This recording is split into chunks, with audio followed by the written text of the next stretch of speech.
Welcome to Expressions of Leadership. I'm your host, Michele Kawamoto Perry. In every episode, we explore how people from educators and artists to executives and entrepreneurs lead with authenticity, rise through adversity, and share the wisdom they've gained along the way. Today, I'm joined by Julie Hurwitz, a 20-plus year veteran of the music industry, founder and CEO of Songbird Creative, and a leader whose career lives at the intersection of music, culture, and innovation. Julie has worked with music legends from Fleetwood Mac to LCD Sound System, led global sync licensing teams, and built a business that helps artists, brands, and companies navigate the complex music landscape while staying true to their creative vision. Julie, welcome to Expressions of Leadership. I'm so happy to have you join us today. Thank you so much. I wish you could follow me around and say that to people when I have my meetings. That'd be great. I'll be the one that will personally introduce you at You're my every hype meeting. lady. Yeah. Thank you. Hi, Michele. So nice to be here. So amazing that we have known each other for all this time, and it's just so cool to be here with you. So thanks for having me.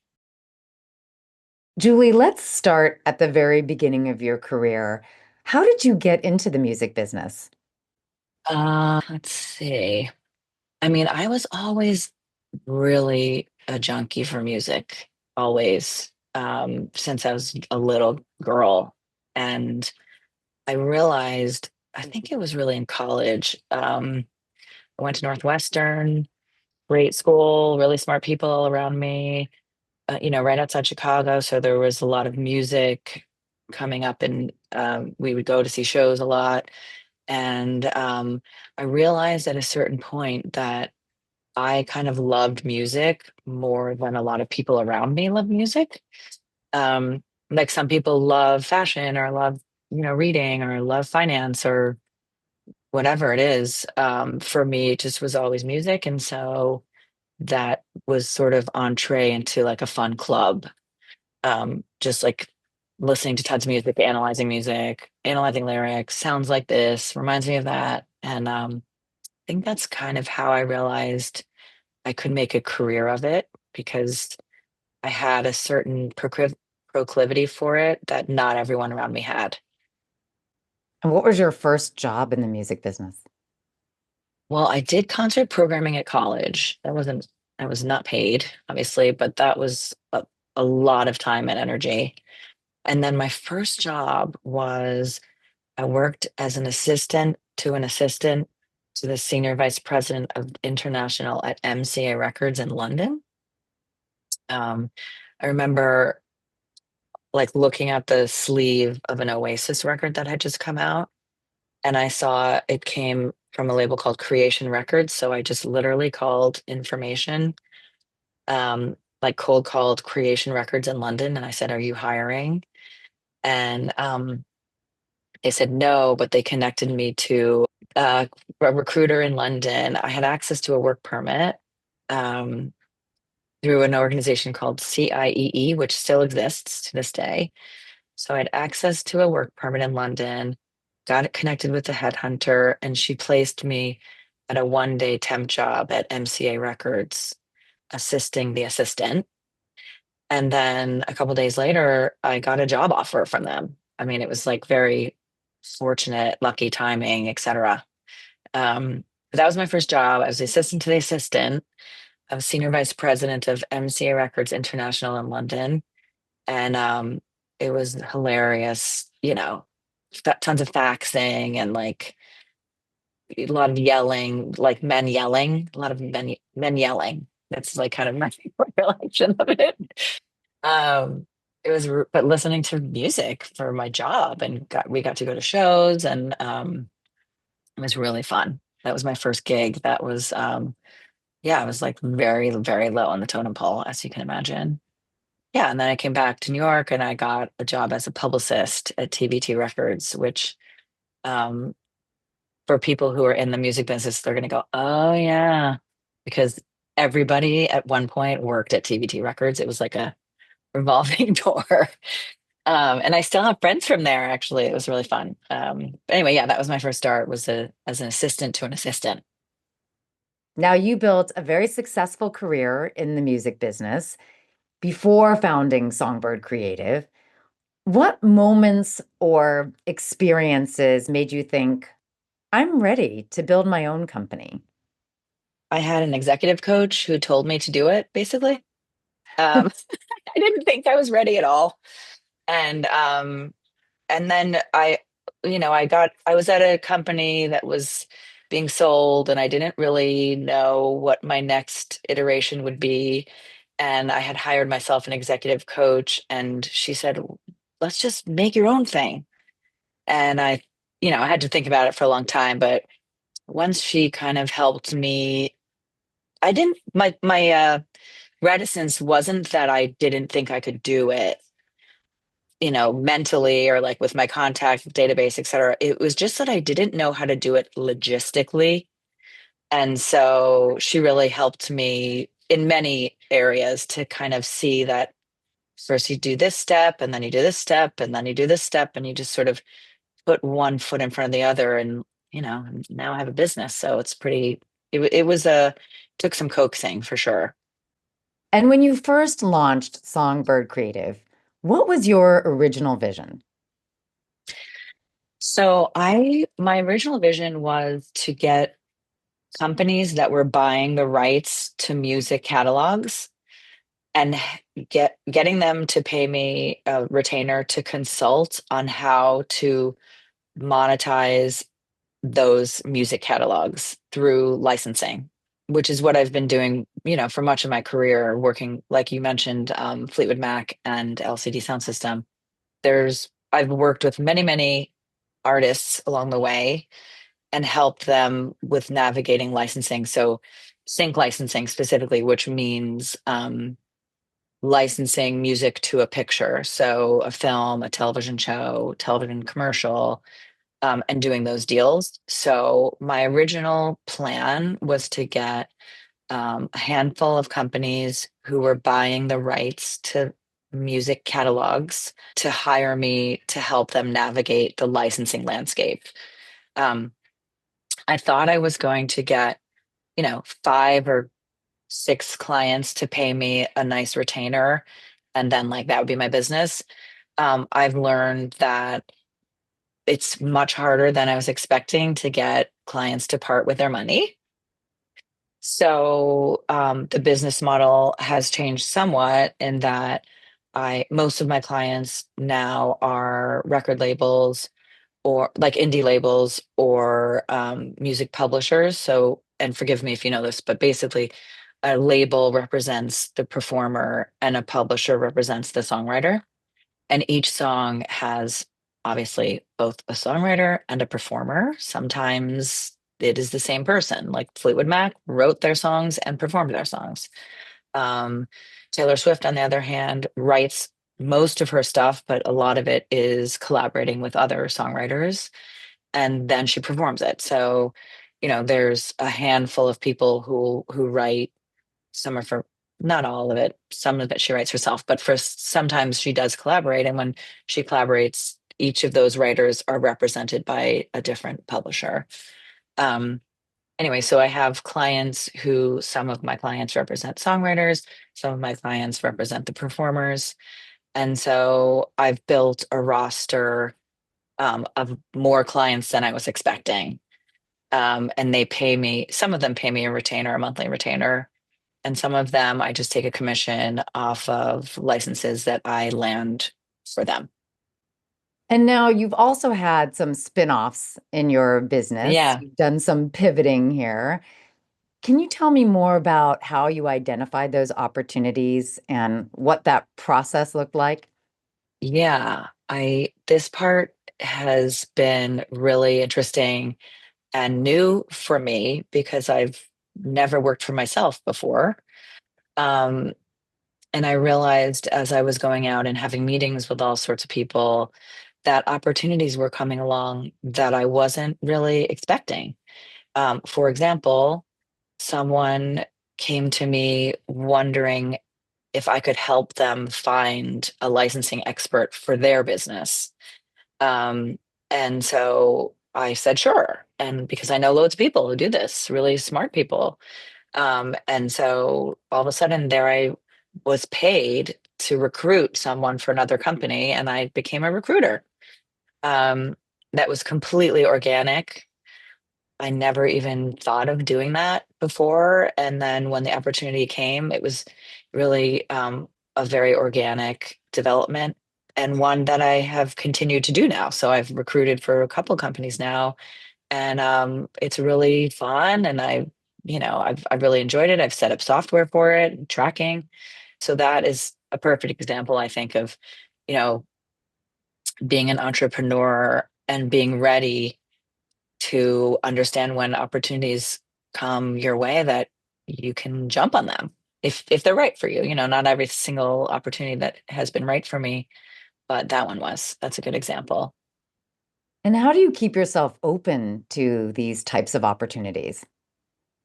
Um, that's a good question. I mean, I'm starting a business, so I'm kind of open for all interesting areas. I meet people every day. I have a sort of unwritten rule for myself that I want to meet somebody new every single day. And so people reach out to me on LinkedIn, or I reach out to them on LinkedIn. I'm kind of like always up for having conversations with people, get referred to people.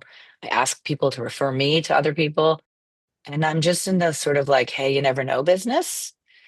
You just never know when something interesting is going to come along, or this is something I've said before. I feel like I'm kind of uh, looking at a Venn diagram where one circle is what I love to do, one circle is what my clients need, and one circle is what's going to make me some money.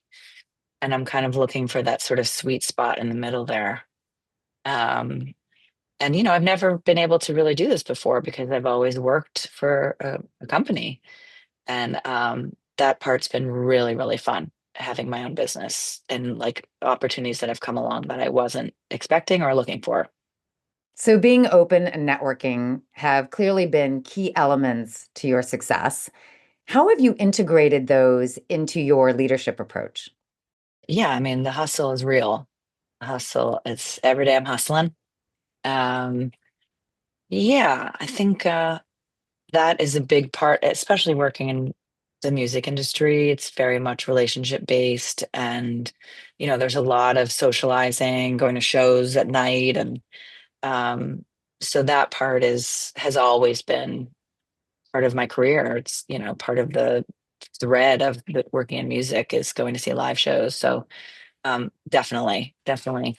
But working for myself now, it's a hustle, nonstop hustle. But I love talking about music. I love listening to music. I love seeing shows. So I feel very fortunate to that hustle is wrapped up in seeing very talented musicians. And Julie, you've always embraced tech to automate and streamline systems, as Uh, you talked about, even with this new recruiting business and creating the tech around it and creating these systems around it and a process. How did that shape the way that you built Songbird from the ground up? I love talking about this. I love a system. I'm an anal retentive New York Virgo. So it is like systems and boundaries and deadlines and costs. I need to know all that stuff in order to function properly. Um, so yeah, I knew that and I really believe in automation and tech, and I mean, the robots can take over at a certain point, but in a bad way. But um, I knew that I wanted to automate where I can, and I needed to have systems in place if I was going to have clients entrusting me with their clients, their songwriters, their artists' work, and if I'm going to get licenses from like for example, I just landed one of our songs into a YouTube commercial. Like if I'm going to get Google and YouTube and Pepsi and Disney and big legitimate huge brands to want to work with me, I was going to have to be really, really buttoned up. And so, and in a sense, I've also spent my whole career working in branding, and systems, branding a song, branding an artist, branding my company, branding myself. So it was all, I kind of wanted all that stuff lined up first so that when I announced Songbird to the world, I really was a legitimate system and company. Um, that's been very important to me. Like I've paid people to set up systems for me. I've done a lot of business reading business books, and one of the things that has come up a lot, in addition to the being ready to pivot theme, which comes up all the time, it is where you can pay people to do the stuff that you don't like to do or are not good at. And so I realized that I knew I wanted to set up certain systems, but I didn't really know how to do that. So, like, for example, I use Monday.com, which is a project management tool that I really like. But rather than figuring out how to make certain things, I found a Monday.com expert and I pay him. We have meetings periodically, and I say, okay, I want to make this work and I need this. And how do I do that? And so my guy does it. Um, but yeah, I think it was very, very important to me to have the back end systems ready to go when I made Songbird publicly known. Well, we're just getting started here with Julie Hurwitz, and there's so much more to cover. We'll be back after a short break. Stay with us. Don't miss a thing.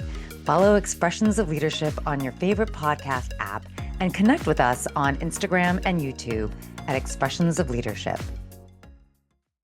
Welcome back to Expressions of Leadership. I'm Michele Kawamoto Perry, here with Julie Hurwitz, founder and CEO of Songbird.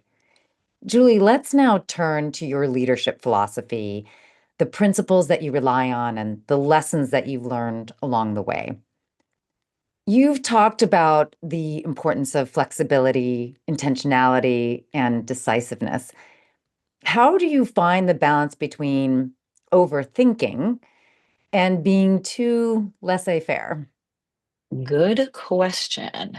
Um, I don't necessarily know that I do, first of all, but I think a lot of it has to do with research and just sort of understanding all of the options available to you so that when you have to make decisions, um, you can do that. I'm really big on decisiveness, as you said.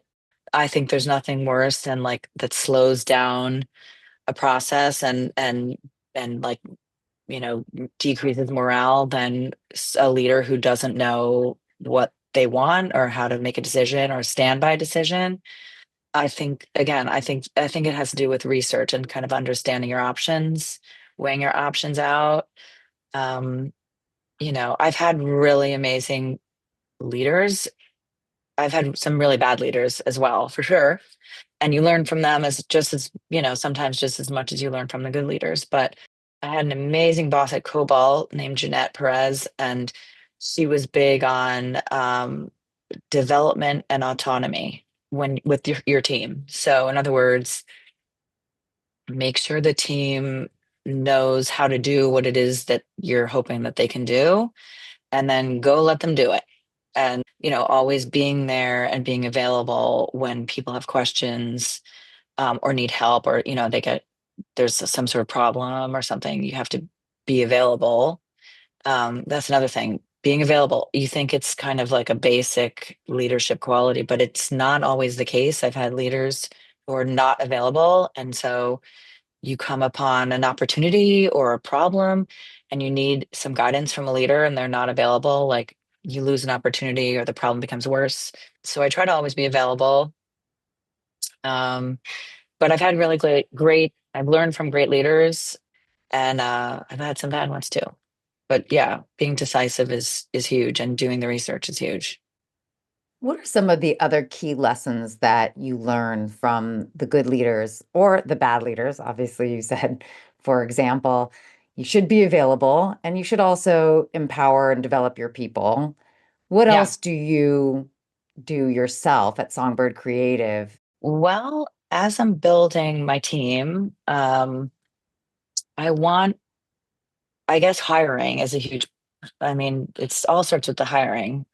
So you have to hire great people, and hiring great people requires, a real knowledge of what it is that you need, a real attitude about who would fit well with the culture of your business. Like, for example, at Songbird, I'm in business. I have huge clients who pay me money to take care of important things for their artists and songwriters. And so I might be small, but we are serious.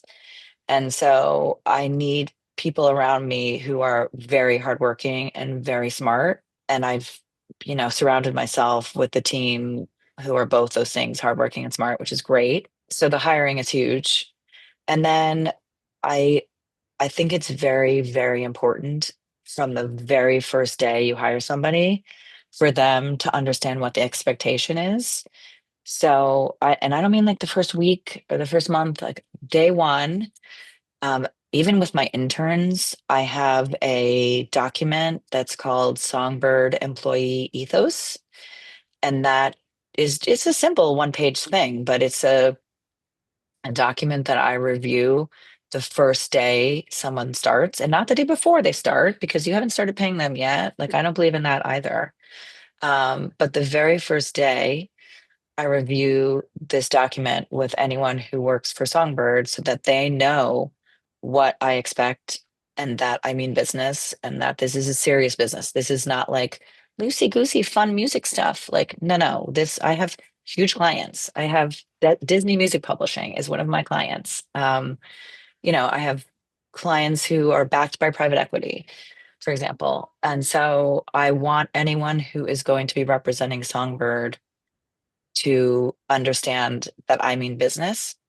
And if it's not right for you, that's fine. And for some of my interns, it's not right for them and that we're not a good fit. That's totally fine.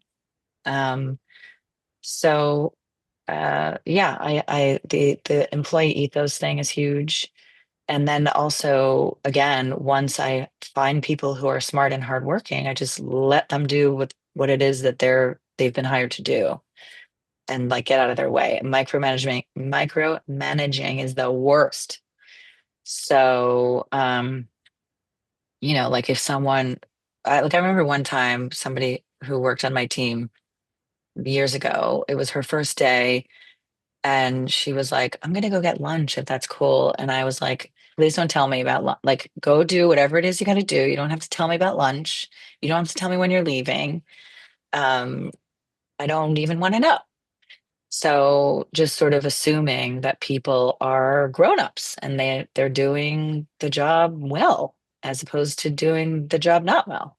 Um, and trusting people that they're going to work hard. I mean, I could go on and on. I know I'm like talking a long time about this. I think it's so, so important the way you treat your team. And that just translates into better business and happier clients, and people staying with you for a long time. I mean, I hope my team stays with me for a very long time. I'm going to keep them happy, keep them, giving them, compensating them fairly, and um, giving them proper time off and benefits and all that. So, yeah, Really taking care of your people. yeah. I mean, another thing is asking my people, how are you? What's your goal? What are your goals? What do you want to do in the next year? What do you love? Where do you see yourself in 5 years? Um, and really kind of understanding what is important to them and helping them to get there. Now, switching topics here, the music industry can be quite challenging for women, both culturally and institutionally. What leadership approaches have helped you to navigate and succeed? Yeah, that's true. Um, I My kind of attitude about being a woman in the music business is to not really acknowledge that I'm a woman at all. Um, I don't really, this, not everyone is going to agree with this, but for me, I never really talk about my personal life or my kids, or very much. I don't, I'm very present when I'm working. I've always tried to be sort of like 100% present when I'm working, 100% present when I'm at home. Um, and like not really being like I'm not trying to be like one of the boys, but I'm also not trying to be like super sexy or feminine. I just like the last thing I want to be is a great female executive. Like I don't want to be a like I don't want to be known as a great female. I want to be known as great something. But I'd much rather be known as a great executive than a great female executive. And so just kind of getting on with it, doing a great job, sitting at the table, answering, having an opinion, being eloquent, but not really being like, it's just, I don't even really want to bring it up. And have you formally or informally mentored other women in the industry? Yeah, definitely. Definitely. I mean, again, I've had great mentors myself. Um, I feel like life is all about having a mentor, right? I'm sure you agree. I'm sure your other panelists or podcast people you interview for the podcast agree. You've got to be able to learn from people. And yeah, absolutely. I've mentored many people. I love that. I remember one person who was working for me at one point had a problem with the man who was being a jerk. And I was just like, you cannot cry. You cannot be moody. You can't, you don't want to you have to push back, but in a sort of never, I mean, Michelle Obama said it, when they go low, we stay high. I really, really believe in that. Um, yeah, and there's a lot of learning to do from each other. I mean, I learn from the younger people all the time as well. The world is changing fast. And sometimes young people certainly they know more about TikTok and AI than I do. So I think we can all learn from each other. But yeah, there's a sort of like an unwritten girl code probably within many businesses, but certainly within the music business. And I always try to find other female founders. I was just chatting with someone this week actually who's a female founder, and she gave me some really amazing tips about my website and just sort of ideas of who I could introduce myself to, and um, kind of all like stick together, which I love. And how do you make leadership decisions when there's no perfect answer and time is limited? I think it just is based on research and kind of understanding your options and understanding what's fair and what's best for my business. I mean, they're not, sometimes they don't go, well, I always want to be fair, but sometimes the easiest answer is not what's best for the individual, but what's best for the business. Um, I don't know that I do. I've tried to, um, but I think it's really hard. But it's based on kind of knowing, having my own business now. I know the ins and outs of everything. I know how much everything costs. I know what I've spent on things. I know what software I'm using. I know what conferences there are, if they're worth it, if they're not worth it. I do research on, I'm considering spending some money on some PR. Did some research on people who've used that PR agency and gotten read, how happy are they with it, and just kind of like doing the research. I mean, that really informs decision making, I think. Well, we're going to take a brief pause. More with Julie Hurwitz in just a moment. Want to support powerful conversations on leadership and success? Expressions of Leadership is looking for sponsors who believe in the power of great storytelling. Let's team up. Email us at letstalk@expressionsofleadership.com to learn more. We're back on Expressions of Leadership. I'm Michele Kawamoto Perry, joined today by Julie Hurwitz. Now, Julie, you built a strong team culture at Songbird Creative. So I want to talk more about how you ensure that those people reflect your company values. When you talked about the Songbird employee ethos, where you clearly outline here are our values and here are the daily actions we're asking you to take, how do you embed that so it's not just those words on paper? Well, like specifically to my business, I do a weekly music listening session with the team. And I mean, I guess it's a weekly meeting, but we really, so when I spend the first couple minutes talking about updates with the business and new clients and, new productions that I've learned about that we should research. But we really spend a good 45 minutes just listening to music. And each person is expected to bring a couple songs from the Songbird library to play for everybody. So that's one thing that sort of, it's always about the music. I mean, that's my business. It comes down to the music. I mean, and the systems and the client service, et cetera. But you're only as good as the music that you represent. And so I always want to keep that's like at the forefront of the ethos of Songbird. So I have a weekly listening session, and I think the team loves it, like even the interns. And I think it's like a multi-pronged reason why we do that. First and foremost is to so that we understand the music that we have. But also it forces everybody to do a little bit of public speaking, and it forces everybody to make themselves a bit vulnerable because they have to pick a song that they like, or even if they don't like it, they need to have a reason. And it also it sort of informs the culture of the team that I want to have. So there's no judgment. Everyone's song idea is a great idea. And so that is the sort of attitude too. Like sometimes the music business or music lovers have the reputation of being kind of snobby about music. And that is not at all what we do at Songbird. Like, if anyone likes a song, that's their prerogative, and we should all respect that. So that's something that we do every week. I really look forward to that. Thursdays at 3 every week. And what do you hope that they gain or learn from being more vulnerable and being able to speak in public?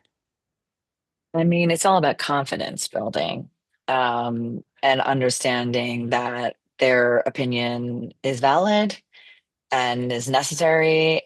Everyone of every level on my team has a purpose and is meaningful. Someone I work with, she's been working in this world for 20 years. And then I had a 15-year-old intern as well this summer.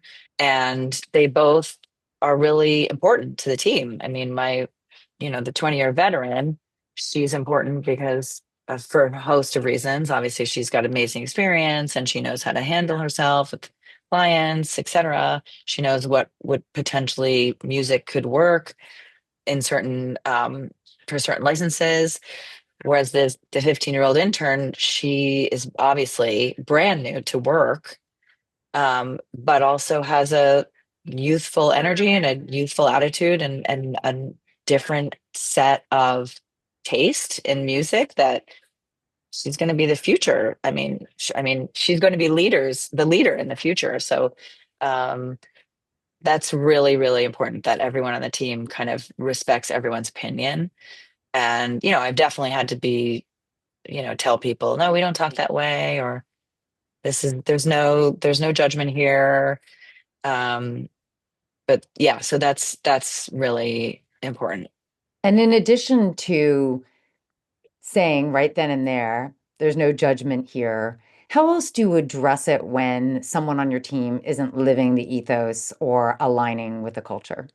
Yeah, I think you have to address things immediately. Um, there's also sort of a leadership attitude that I have that's you should have meetings with your team that are casual and regular so that, in other words, like a quick 5-minute catch up all the time, like, how's it going? And just, regularly and casually having communication with your team because, well, first of all, because it's meaningful and you should know what everyone's up to and make sure everyone's doing all right. but also because when there are times that come up that are not great, like for example, I had one of my interns recently made a unilateral decision based on a piece of software without letting me know. That was a couple weeks ago. And I love this person. They're great.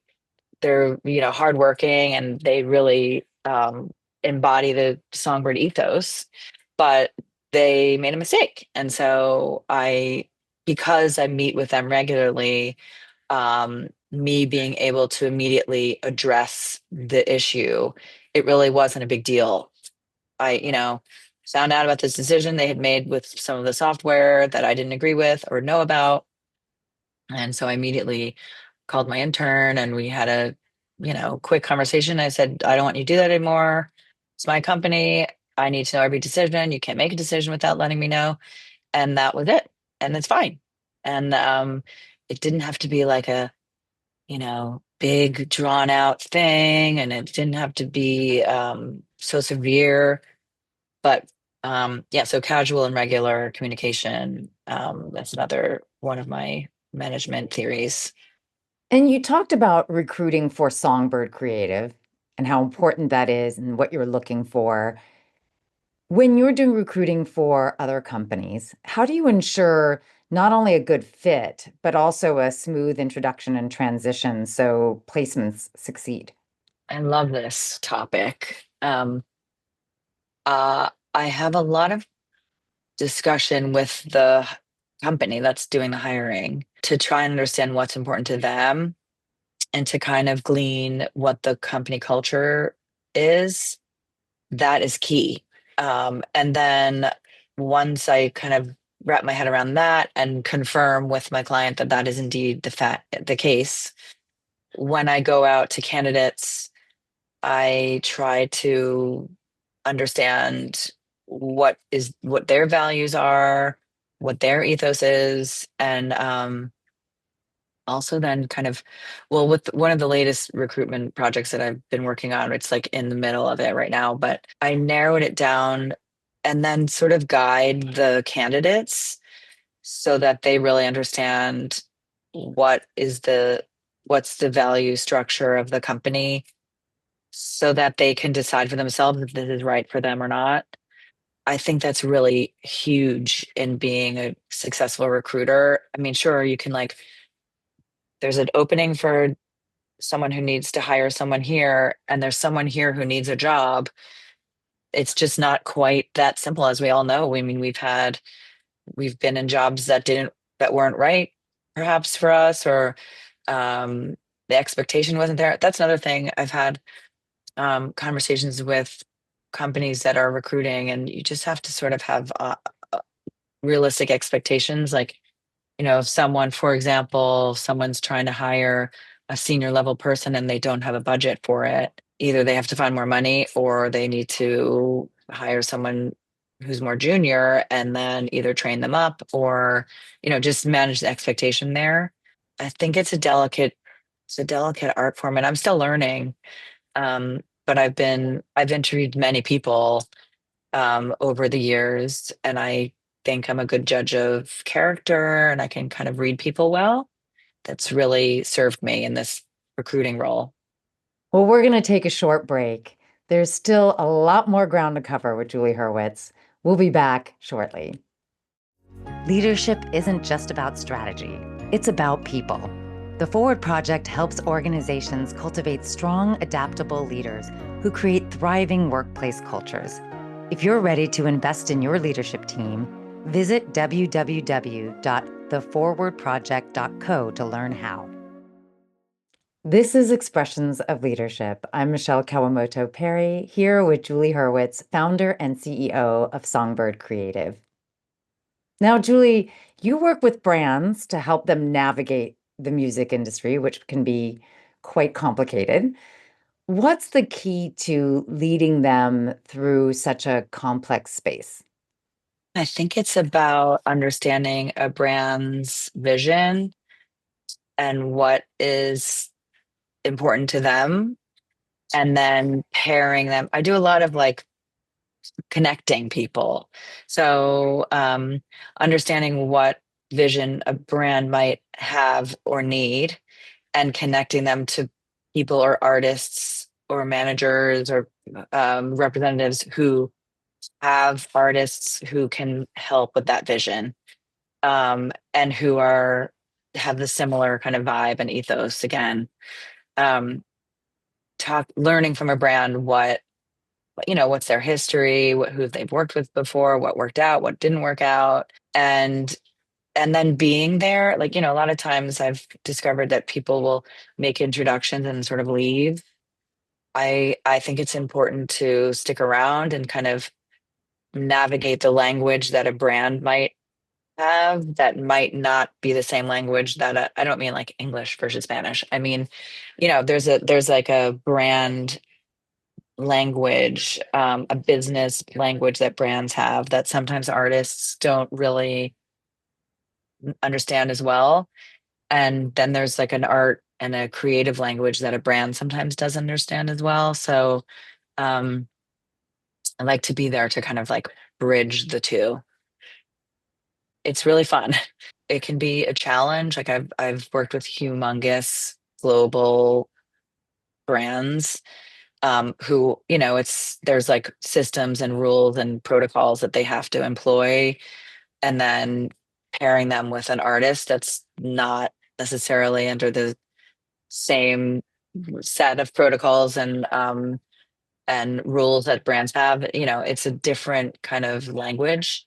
And so it's my job to make sure everyone kind of understands everything from each side. And feel like no detail is too small for either the brand or the artist to understand about each other. And just kind of constantly, again, constant communication takes a lot of work and a lot of time. But, a good partnership with the brand and an artist can be really successful for both sides. And I love doing that. And can you tell us about a time when you had to handle a relationship challenge between a brand and an artist and how you worked through those tensions? Yes. Um, there have been quite a few.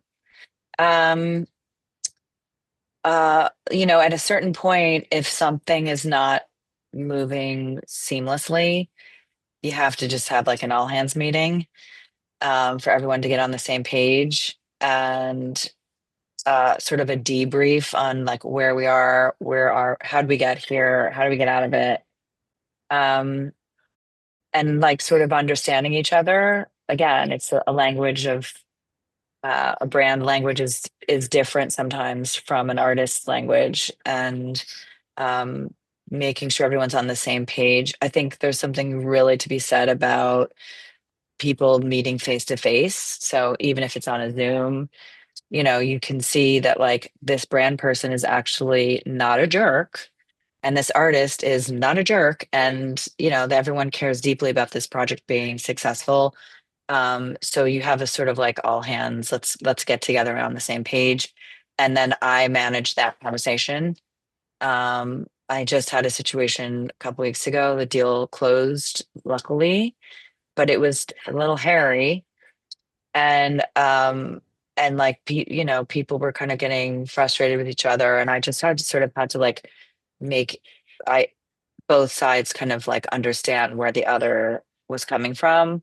So, I never want to vilify an artist as a diva or like a brand as they don't get it or anything like that. Like everyone has their own mission and vision, and sometimes they're not the same. And so you have to kind of make sure the brand understands the artist's vision and vice versa. But it takes patience and some, fancy footwork sometimes. And you've also built a career where you're not limited, obviously, as we said, to just one thing. You have a lot of different pieces of Songbird Creative. How do you manage that variety without spreading yourself too thin? Well, for me, the most important thing is keeping my clients happy and servicing my clients very well. So that's first and foremost.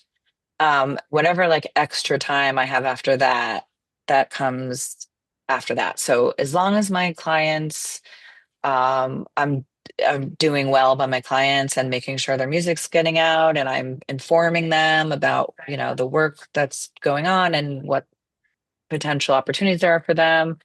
Um, that's first and foremost. And then like whatever's extra after that, I focus, I pull in time based on that. That's like first and most important thing for me is having happy clients. You also talked about being open to a lot of new opportunities and saying yes. How do you decide when to say no? What's the criteria you use? I don't say no all that often, to be honest, but if it's not, well, first of all, I don't work with jerks. So if someone is not respectful of my time or my team's time, I don't care how much money you're going to pay me. Like, I'm not interested. Life's too short. I don't work with jerks. So that's one thing. And I've said no sometimes to potential clients because I just didn't get a good, my like tingly spidey sense just was telling me this isn't the right fit. So that's times when I've said no. I've said no a couple times to potential clients whose music maybe I already have a lot of in my roster, and I don't want to cannibalize what I already have or for them. So that's, that's more like about the actual music. Um, I like to have a broad range of music, but not too much of any one thing so that I can service clients well. And then time wise too, if I find that I guess, you can go back to the Venn diagram thing I said before. If it doesn't fall into one of those three buckets, then it's not a right fit. And you mentioned respect. That's clearly a high value for you. What are some of the other values that underpin your leadership philosophy? I mean, you have to be a real music fan if you're going to work on my team. That seems sort of basic, but you know, I've done a lot of interviews, and I always ask, what music are you listening to lately, and where do you find your new music? And if someone can't really answer that well, or like isn't excited about it, then that's not right for my team. We work in music and like listen to music all day long of all types. So that's huge. You have to be like a real legitimate music fan and listen to everything and not be snobbish about it. I can't stand that when people are like, "Oh, that's not cool," or "You haven't heard that yet? Oh my God, where have you been?" I mean, it's impossible to keep up to date on music. I mean, there's like, what is it, like more than 100,000 songs released every single freaking day on Spotify. So there's no room for snobbery, you know, standard management, like respect. You have to be on time for things. You have to respect clients. I'm not like necessarily of like the client is always right, but I do, again, I really feel very strongly that clients are paying us money to do a service, and that service should be excellent. Um, so that's another one. Excellence is a big one for you. Yeah, I mean, as much as you can. I mean, the world that we work in, licensing is uh very difficult, very competitive. Like everyone wants to be on White Lotus. Everybody wants to be in a Samsung commercial, a Super Bowl commercial, Um, so those music buyers have the world at their fingertips of any song um they could want. And so it's my job to offer them excellent music, but then once they hopefully um decide that they want to license a song from Songbird, I want that service for them on the buying side to also be excellent and super buttoned up and fast and with minimal errors. And yeah, so excellent. I mean, it's puts a lot of pressure to say like I want everything to be excellent. I mean, it's impossible for everything to be excellent all the time, but I do really mean business. I really am very serious about servicing my clients well. Well, we're going to take one final break. And in our final segment, we'll look ahead to what's next for Julie and Songbird Creative. And we'll talk about the legacy that she wants to leave and get her best leadership advice before ending on a fun note. We'd love for you to be a part of the Expressions of Leadership community. Follow us wherever you get your podcasts and connect with us on Instagram and YouTube at Expressions of Leadership.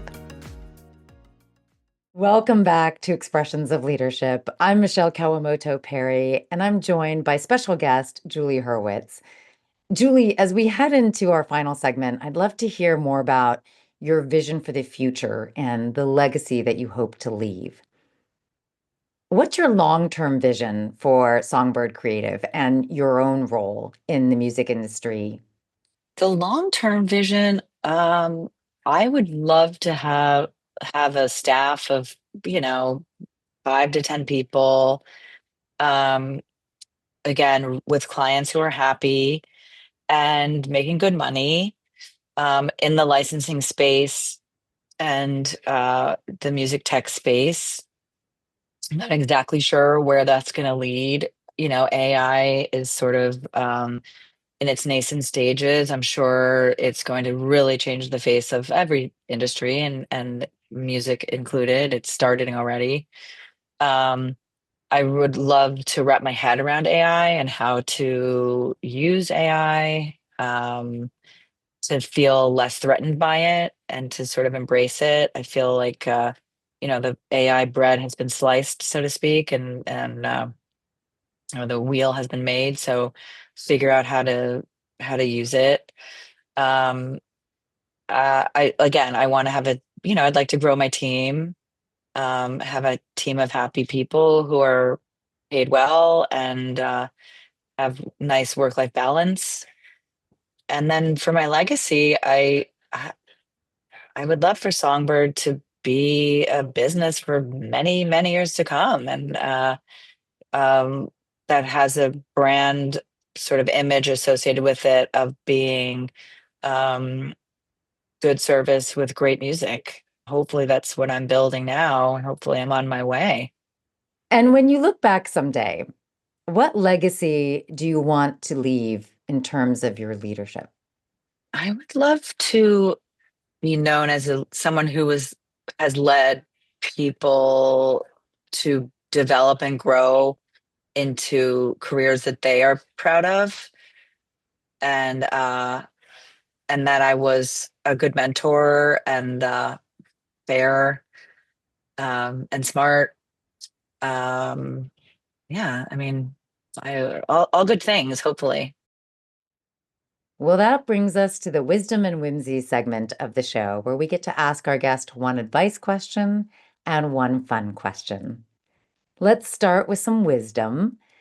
What's one piece of advice that you'd give to someone who wants to lead with both creativity and business savvy in a rapidly changing industry, especially with AI on the forefront, as you mentioned? I would suggest that leading with confidence doesn't always mean that you're always right, and that I'm going to speak for myself. I'm not always right, and I can learn from everyone.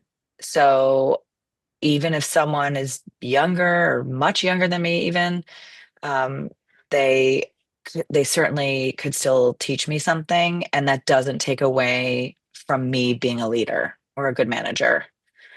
So I'm kind of open to whoever wants to teach me anything. I am open to it because if you're not busy learning, you're busy dying. So I always want to be learning, and especially today's day and age with AI, things are changing all the time, and there's no way to keep up to date with all of it. So I think that's really important to me. And now for the fun question. If you could only use one emoji for the rest of your life, what would it be and why? I love emojis. Oh my gosh. Okay. Um, well, I normally I would say like the shrugging one, like I don't know, that one. But recently, one of my dear friends, Teresa, I sent her the shrugging emoji about like something about my business. And anyway, something about, I think I just like landed my first client or something. And I was like, I guess this is working, like shrugging emoji. And she was like, stop with the shrugging emoji, do this emoji. And so I was like, you are so right. She's so right. And so And for those now my, listening, by the way, oh, on the sorry. podcast, what is the emoji that you are Strong, describing? the strong arm, showing your pec. Well, no, that's not your pecs, your whatever muscle Bicep. this is in your bicep. Thank you. Um, flexing your bicep muscle. That's my favorite emoji now. It was a real awakening when my friend was like, "Stop with the shrugging, and you're flexing your muscles. You're doing great." So I'm leaning into myself doing great, and that's the emoji. Well, Julie, thank you so much for joining us on Expressions of Leadership and for sharing your incredible journey from music industry executive to founder, from sync deals with global icons to building a company that champions values, creativity, and adaptability. Thanks, Michelle. It's been so fun. Thank you for having me. And to our listeners, thank you for being here. If you enjoyed today's conversation, please subscribe, share the episode, and join us again for more stories and insights from leaders across every field. I'm Michele Kawamoto Perry, and this has been Expressions of Leadership. Until next time, be the leader you wish you had. If you haven't done so already, make sure to click on that follow button so you don't miss out on future episodes. Have a guest you'd like us to interview? Questions, ideas, or just want to say hello? You can reach us at Let's Talk at expressionsofleadership.com or connect with us on Instagram or YouTube. We'd love to hear from you. And as always, thanks to our amazing team behind the scenes for making this podcast possible, including our sound engineer, Graham Palmer, and my chief encourager and advisor, Jeremiah Higgins.